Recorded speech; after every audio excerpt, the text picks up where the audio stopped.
There is even more evidence tonight that the Justice Department's January 6th investigation is zeroing in on some very powerful officials in the Trump White House. NBC News has confirmed the top lawyer in the Trump administration, former White House counsel Pat Cipollone, has been subpoenaed by a federal jury. His closed-door testimony, as you recall, was a significant part of the last two January 6th hearings. Remember, Cipollone is the guy who witnessed that infamous Oval Office meeting about seizing voting machines, a meeting that took place just weeks before the Capitol riot. I opened the door and I walked in. I saw General Flynn. I saw Sidney Powell sitting there.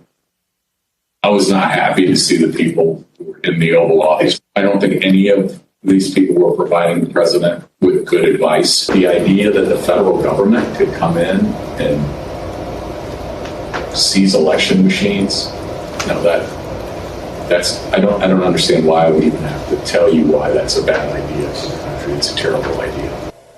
And there are new reports that Pat Philbin, Cipollone's White House deputy, has also been summoned to appear before a federal grand jury.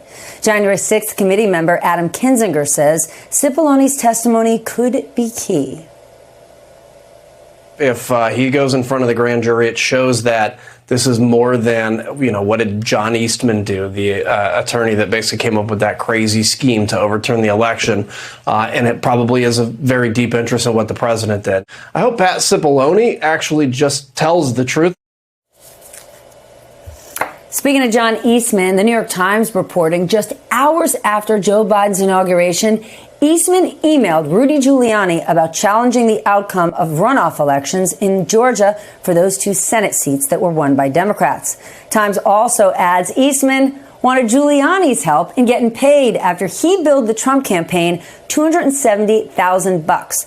The Justice Department also now suing Trump's former trade advisor, Peter Navarro, to force him to turn over emails from his time in the White House. There's also new reporting about the missing phone messages. More missing messages of Trump defense officials. The deleted messages related to January 6th include those from former acting Defense Secretary Chris Miller. Last week, House investigators released audio of Miller's sworn testimony refuting Trump's claims that he put the National Guard on standby prior to the insurrection. To be crystal clear, there was no direct order from President Trump to put 10,000 troops to be on the ready for January 6th. Correct? No. That's correct. There was no order from the president.